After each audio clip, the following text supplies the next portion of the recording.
جس طرح کہ آپ کو معلوم ہے ظہر کی نماز کے متصل بعد رمضان المبارک کی بابرکت اور پاکیزہ گھڑیوں میں ہمارے ہاں درس قرآن کی جو تقریب ہوتی ہے اس میں رات کو نماز تراویح میں پڑھے جانے والے قرآن مجید کے اس حصے کا ایک اجمالی مگر جامع سا جائزہ آپ کی خدمت عالیہ میں پیش کیا جاتا ہے۔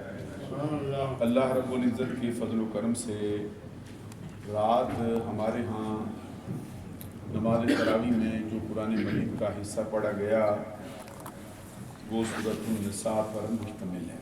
سورۃ النساء بذات خود نزول کے اعتبار سے سورہ بقرہ کی طرح اور سورہ آل عمران کی طرح یہ مدنی صورتوں میں سے بڑی عظیم الشان، بڑی معرکۃ الآراء، فضائل، مسائل، واقعات، اوامر، نواہی اور تذکروں سے بھرپور سورہ مبارکہ ہے۔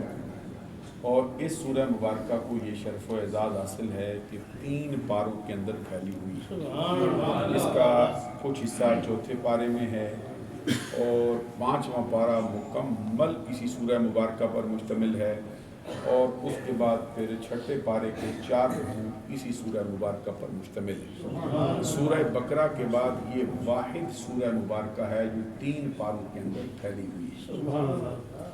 اس سورہ مبارکہ کے اندر 24 رکوع ہیں اور 177 اس میں آیات ہیں۔ رات ہمارے ہاں نماز تراویح میں قرآن مجید کے اس سورہ مبارکہ کی جو آیات پڑھی گئی ہیں ان کی تعداد 152 ہے، اور 152 آیات جہاں پر مکمل ہوتی ہیں وہاں پہ اس سورہ مبارکہ کے 21 رکوع بھی مکمل ہو جاتے ہیں۔ اس طرح یہ سورہ مبارکہ جو ہے رات کو نماز تراویح میں ہمارے ہاں پڑھی گئی۔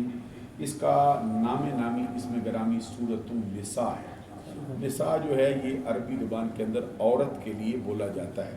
اس کو یہ نساء بذات خود جو ہے یہ لفظ جمع ہے، اور اس کا جو واحد ہے عام طور پر اس کو امرأۃ استعمال کیا جاتا ہے، غیر قیاسی جمع اس کو کہا جاتا ہے، اور بعض اوقات اس کو نسبۃ بھی اس کی جمع جو ہے وہ استعمال ہوتی ہے، جس طرح سورہ یوسف کے اندر اللہ تبارک و تعالیٰ کا فرمان ہے وَقَالَتْ نِسْبَةٌ فِي الْمَدِينَةِ امْرَأَتُ الْعَزِيزِ تُرَاوِدُ فَتَاهَا عَن نَّفْسِهَا قَدْ شَغَفَهَا حُبًّا إِنَّا لَنَرَاهَا فِي ضَلَالٍ مُّبِينٍ۔ یہاں سے مراد وہ عورتیں مراد ہیں جو عزیز مصر یا حضرت یوسف علیہ السلام کے جو جس شہر میں آپ رہا کرتے تھے اس شہر کی جو عورتیں ہیں وہ مراد۔ نسبتن بھی جمع ہے، نساء بھی جمع ہے، امراتن اس کا واحد ہے، عورت کے لیے یہ لفظ استعمال کیا جاتا ہے۔ تو اس کی جو پہلی آیہ کریمہ ہے اسی کے اندر لفظ نساء استعمال ہوا ہے، جس کی بنیاد پر پوری کی پوری سورہ مبارکہ کا نام جو ہے وہ سورہ نساء رکھ دیا گیا، جس طرح کہ میں کل آپ کو بتا چکا ہوں کہ یہ قاعدہ ہے تسمیۃ الجزء باسم الکل، کہ بعض اوقات ایسا ہوتا ہے کہ کسی ایک جز کا نام جو ہے وہ کل کا نام پا جاتا ہے، تو کچھ جز کے نام کی اتنی اہمیت، اتنا مرتبہ ہوتا ہے کہ پورے کے پورے کل کو ہی اس کا نام دے دیا جاتا ہے۔ اس کے اندر چونکہ عورتوں کا بہت سا تذکرہ آیا ہے، بہت سے مسائل اس کے اندر بیان کیے گئے ہیں، اور خاص طور پر وہ عورتوں کا تذکرہ ہے جو نکاح کے لیے مردوں پر حرام ہے، ان کی 3 اقسام کا اس میں بیان کیا گیا ہے۔ میں بھی ابھی تفصیل کے ساتھ آپ کی خدمت میں عرض کروں گا۔ سب سے پہلی آیت کریمہ یہ ہے یا ایھا الناس اتقوا ربکم الذی خلقکم من نفس واحدہ وخلق منها زوجها وبث منهما رجالا کثیرا ونساء واتقوا اللہ الذی تساءلون به والارحام ان اللہ کان علیکم رقیبا۔ اے لوگوں، اللہ تبارک و تعالیٰ سے ڈرو جس نے تم کو پیدا کیا ہے ایک جان سے۔ اب غور فرمائیے، نفس واحدہ، سب کا باپ ایک، سبحان اللہ، اللہ اکبر، کیا شان ہے رب جلال کی کہ ایک ہی ہستی سے اتنے کثیر تعداد میں بندے پھیلا دیے ہیں کہ اب ان کی تعداد اربوں سے بھی بڑی ہوئی دکھائی دے رہی ہے، یہ ملین اور بلین سے بھی ان کی تعداد بڑی ہوئی دکھائی دے رہی ہے۔ اللہ تبارک و تعالیٰ نے حضرت آدم علیہ السلام کی نسل میں اتنی برکت ڈالی ہے۔ لطف کی بات یہ ہے کہ سب ایک ہی باپ کی اولاد ہے، سبحان اللہ۔ جب ایک ہی باپ کی اولاد دیکھتے ہیں، اب رنگ بھی بندوں کے مختلف ہیں، ان کے چہرے بھی بندوں کے مختلف ہیں، اور پھر یہ ہے کہ ان کی زبانیں بھی مختلف ہیں، ان کے علاقے بھی مختلف ہو گئے ہیں۔ حضور نبی اکرم صلی اللہ علیہ وسلم کا فرمان ہے یا ایھا الناس ان ربکم واحد، وَإِنَّ أَبَاكُمْ وَاحِدٌ وَكُلُّكُمْ لِآدَمَ وَآدَمُ مِنْ تُرَابٍ إِنَّ أَكْرَمَكُمْ عِنْدَ اللَّهِ أَتْقَاكُمْ لَيْسَ لِعَرَبِيٍّ فَضْلٌ عَلَى عَجَمِيٍّ وَلَا لِأَحْمَرَ عَلَى أَسْوَدَ وَلَا لِأَسْوَدَ عَلَى أَحْمَرَ إِلَّا بِالتَّقْوَىٰ۔ اے لوگوں، تمہارا رب ایک ہے، بے شک تمہارا باپ ایک ہے، اور تم کو آدم سے پیدا کیا گیا، اور آدم کو اللہ تبارک و تعالیٰ نے مٹی سے پیدا فرمایا ہے۔ کسی عربی کو کسی غیر عربی پر کوئی فضیلت حاصل نہیں، اور کسی گورے رنگ والے کو کسی کالے والے پر کوئی فضیلت حاصل نہیں، اور کسی سرخ رنگ والے کو کسی گورے رنگ والے پر کوئی فضیلت حاصل نہیں۔ اگر فضیلت حاصل ہے تو وہ تقویٰ کی بنیاد پر ہے، اگر فضیلت حاصل ہے تو پرہیزگاری کی بنیاد پر ہے، اور وہ بھی رب ذوالجلال کی بارگاہ میں۔ اس لیے یہ اپنی ذات پات پہ، اپنے حسب نسب پہ اتراتے رہنا، اور دوسروں کو بالکل نیچ سمجھنا، ان کو حقیر سمجھ کے ان کے کھانے سے نفرت کرنا، ان کو حقیر سمجھ کے ان کے ساتھ اٹھنے بیٹھنے سے نفرت کرنا، اور ان کے خاندان کو چھوٹا سمجھ کے شادی بیاہ وغیرہ کرنے سے اپنے آپ کو بچا لینا، یہ اسلامی نقطہ نگاہ سے اصلاً اس کی کوئی حیثیت نہیں۔ اس لیے اس کا دھیان بہت رکھنا چاہیے۔ نبی اکرم صلی اللہ علیہ وسلم کا فرمان ہے کہ 2 وجہوں کی بنیاد پر بندہ جو ہے وہ ایمان لانے کے بعد کافر ہو جاتا ہے۔ یہ صحیح مسلم کے اندر ہے، حضور نبی اکرم صلی اللہ علیہ وسلم فرماتے ہیں ان میں سے ایک وجہ یہ ہے کہ الفخر فی الاحساب والطعن فی الانساب، اپنے نسب کو بڑا اونچا سمجھتا ہے اور دوسرے نسب کو حقیر سمجھ کے اس کو طعنہ دیتا رہتا ہے، یہ فلاں ہے جی، یہ فلاں ہے، یہ فلاں کام کرتا ہے جی، اس کے باپ دادا فلاں تھے جی، آج بڑا بنا پھرتا ہے۔ تو یہ فرمایا نبی اکرم صلی اللہ علیہ وسلم میں سے ایک وجہ یہ ہے کہ بندہ دائرہ اسلام سے ہی خارج ہو جاتا ہے۔ یہ فتویٰ کسی مفتی نے نہیں دیا، خود سرکار دو جہاں صلی اللہ علیہ وسلم نے فرمایا، اور ساتھ پھر سرکار نے فرمایا والنیاحہ، اور یہ جو نوحہ آبادی ہوتی ہے مرنے کے بعد، بندے آج کل جو مرثیہ آبادی کا ایک مسئلہ چل پڑا ہے، کوئی بندہ فوت ہوتا ہے تو 20 بندے آ کے مرثیے پڑھنے شروع کر دیں، اور مرثیے میں کیا کہتے ہیں، یہ موت موئی نے ماریا ہے، یہ ظالم موت نے اس کو مارا۔ بندہ خدا، یہ موت کوئی اپنے آپ تو آتی نہیں ہے، موت کو کسی بندے کا فعل تو ہے نہیں، تو اللہ تبارک و تعالیٰ کی طرف سے آتی ہے۔ اس کو ظالم کہنا یا اس کو موئی کہنا یا اس پہ زجر و توبیخ کرنا یا اس کے لیے برے الفاظ بولنا، یہ جائز نہیں، اس کا ہمیشہ دھیان رکھنا چاہیے۔ اور یہ جو نوحہ آبادی ہے، اس کی بنیاد پر بھی بعض اوقات بندے کی زبان سے ایسے جملے نکل جاتے ہیں، جیسے کہ بندے نے کہا ظالم موت، تو یہ موت کو تو ظالم نہیں کہہ رہا، اللہ کو ظالم کہہ رہا ہے۔ یا کوئی بندہ فوت ہو گیا تو بندے آ کہتے ہیں بڑا ظلم ہو گیا یہ آپ کے ساتھ۔ ظلم کا لفظ بولنا کیسے جائز ہو سکتا ہے؟ یہ اللہ تبارک و تعالیٰ کا فیصلہ ہے، اس کی اجازت کے بغیر کیسے ملک الموت آ سکتے ہیں، اس کی اجازت کے بغیر کیسے موت آ سکتی ہے؟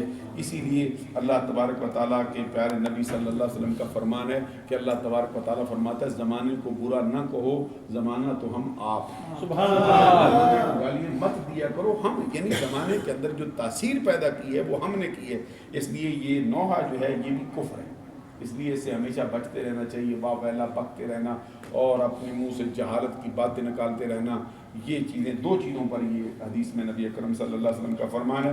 تو یہاں پہ اللہ تبارک و تعالیٰ فرماتا ہے اے لوگوں ڈرو اپنے پروردگار سے جس نے تم کو ایک ہی جان سے پیدا کیا ہے۔ حضرات کیسی توجہ طلب بات ہے کہ ایک ہی باپ کے بیٹے ہوں اتنا اختلاف ہو جائے درمیان میں، ایک ہی باپ کی اولاد ہو تو ایک دوسرے کو مرنے مارنے پہ آ جائیں، ایک ہی باپ کی اولاد ہو تو پھر وہ ایک دوسرے سے نفرت کرنا شروع کر دیں، ایک ہی باپ کی اولاد ہو ایک دوسرے سے وہ رائے فرار اختیار کرنا شروع کر دیں، تو یہ انسانیت کے لائق نہیں۔ ان کو ایک دوسرے کے ساتھ محبت کرنی چاہیے۔ حضور نبی اکرم صلی اللہ علیہ وسلم نے اس عنوان پر اپنی زبان اقدس سے بہت سی گفتگو ارشاد فرمائی ہے، یہاں تک کہ نبی اکرم صلی اللہ علیہ وسلم کا فرمان ہے کہ تو اپنے مسلمان بھائی کو دیکھ کر ایک مرتبہ مسکرا دے تو تیرے گناہوں کا کفارہ بن جائے۔ سبحان اللہ، ایسی بات ہے، اتنا سا کام ہے، آپ کا کچھ بگڑتا بھی نہیں، ایک ہے مسلمان کو دیکھ کے آپ کے منہ پہ اس طرح آپ کا منہ جو ہے وہ بن جاتا ہے، یہ کیوں بندہ ادھر آ گیا، یہ اس کو اتنی شان کیوں مل گئی؟ ایک ہے کہ آپ اس کی شان دیکھ کر خوش ہوئے، سبحان اللہ، ایک ہے کہ آپ اس کا معاملہ دیکھ کے بہت خوش ہوئے، تو آپ نے کہا کہ مولا تو نے اس کو کیا شان بخشی ہے؟ تو ساتھ ہی آپ کے دل میں یہ دعا نکلی کہ مولا تیرا کیا بگڑتا ہے، اس کو دیا ہے ہمیں بھی عطا، سبحان اللہ۔ تو یہ عین ایمان کے تقاضے کے مطابق۔ پچھلے چند دنوں کی بات ہے کہ میں ایک جگہ پہ مجھے ایک وزٹ کرنے کا اتفاق ہوا، تو وہاں میں گیا، ایک بہت بڑا مدرسہ میں نے دیکھا، مسجد بھی دیکھی، تو وہ جو اس کے محتمم تھے وہ مجھے دکھا رہے تھے یہ دار القرآن ہے، یہ دار الحدیث ہے، یہ فلاں ہے، یہ فلاں ہے۔ جب میں بہت خوش تھا، میں اپنے دل کی حالت بتا رہا ہوں، بہت مجھے خوشی ہو رہی تھی، کمال کر دیا انہوں نے، یہ اتنا بڑا ادارہ بنا دیا. تو میں دل سے دعا کر رہا تھا کہ یا اللہ تو نے ان پہ بہت کرم فرمایا ہے اور تیرا بگڑتا کچھ نہیں, اگر ہم پہ بھی کرم فرمایا, ہمیں بھی توفیق عطا فرمائے, اسی طرح کا ادارہ ہمارا بھی ہو, ہم ان میں کام کریں اور وہ قیامت تک وہ جاری و ساری رہے تاکہ ہمارے لیے بھی وہ اصال ثواب کا سلسلہ باقی رہے. اس کے بعد پھر میں سوچتا تھا کہیں میں نے کوئی حسد کا مسئلہ تو نہیں چھیڑا یا کوئی میرے دل میں کوئی بری بات تو نہیں.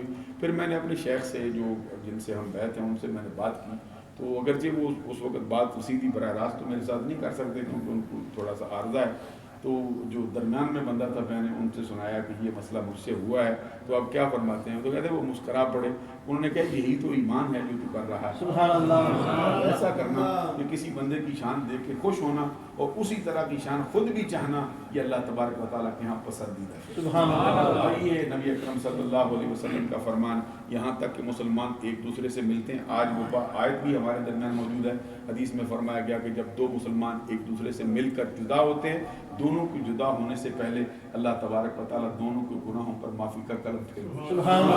اتنی چھوٹی سی بات پہ اللہ تبارک و تعالیٰ بندوں کے گناہ معاف کرنے کے لیے تیار بیٹھا ہے. تو یہاں یہ ہے کہ ایک ہی باپ کی اولاد ہیں اور ایک دوسرے کو چھوٹا سمجھ رہے ہیں. کوئی کسی کو عقید سمجھتا ہے, کوئی کہتا ہے یہ ہم بڑے ہوتے ہیں.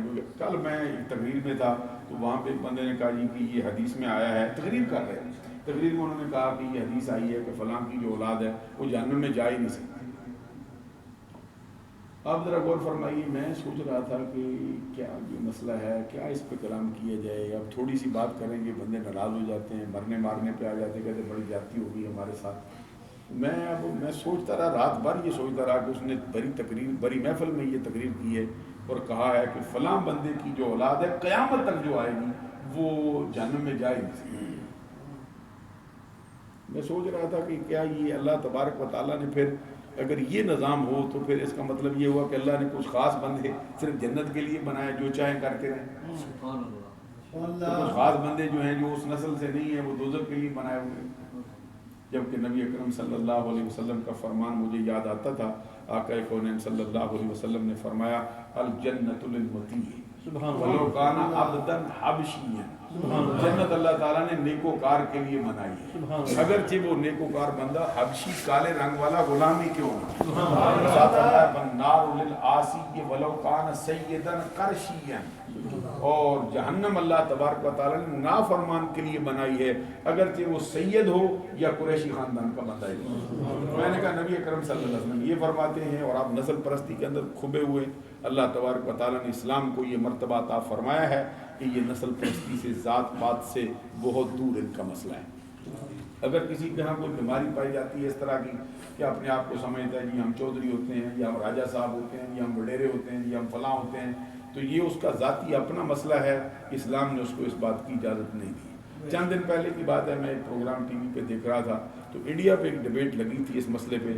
تو وہ کہہ رہے تھے کہ بھئی ہمارے ہاں تو بہت چھوت چھات کا مسئلہ ہے کہ یہ کسی کو ایسے خاندان بھی ہیں ان کا سایہ کنویں پہ پڑ جائے تو ہم پانی پینا چھوڑ دیتے ہیں. تو اس طرح کے مسائل ہیں لیکن اسلام میں نہیں. ایک بندہ فوراً اٹھ کے بولا, اس نے کہا اسلام میں نہیں, یہ صحیح ہے, ہم نے اسلام کا مطالعہ کیا ہے اگرچہ ہم مسلمان نہیں لیکن یہ بات مسلمانوں میں ہے. ذرا غور فرمائیے. اور میں آپ سے عرض کروں گا کہ اگر بیماری یہ کسی کے دل میں موجود ہو اس کو نکال کے باہر پھینکیں. انہوں نے کہا کہ اسلام میں نہیں ہے لیکن جو اسلام کا نام لینے والے لوگ ہیں ان کے اندر یہ بیماری بہت پائی جاتی ہے. وہ ذات پات کے تصور سے ابھی تک باہر نہیں نکلے, اپنے آپ کو بڑا سمجھتے ہیں, دوسروں کو حقیر جانتے ہیں. اور بذات خود ہمیں بھی اس کا مطالعہ بہت ہوا ہے. ایک تو ظاہری زندگی کے ہوا ہے, دنیا دار بندے اپنے آپ کو بڑا سمجھتے ہیں, لیکن ہم نے مذہبی حلقوں کے اندر بھی اس کو بہت اونچے درجے پہ دیکھا ہے کہ مذہبی حلقوں کے اندر تو جو ان کی برادری کے افراد نہیں ہوتے ہیں ان کو نہ وہ چارپائی پہ بیٹھنے کی اجازت ہوتی ہے نہ وہ ان کے ساتھ بیٹھ سکتے ہیں. وہ بیچارے دور دور بیٹھ کے پیچھے ہٹ جاتے ہیں.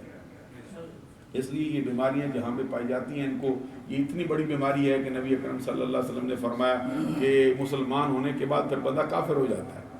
اس لیے یہ ذات پات کا تصور, ویسے اپنے خاندان کی ایک عظمت ہے, اس کو قائم رکھنا, اس کا خیال رکھنا یہ بندے کا حق ہے کہ میرے والد بہت نیک تھے, میرا دادا وہ بہت اچھا بندہ تھا, اس نے اسلام کی یہ خدمت کی ہے یا اس نے اسلام کے لیے یہ بہادری کے جوہر دکھائے.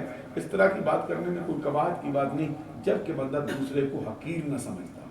تو حقیر سمجھنا, اس کو برا جاننا اور یہ کہنا بھئی دیکھو جی اس کا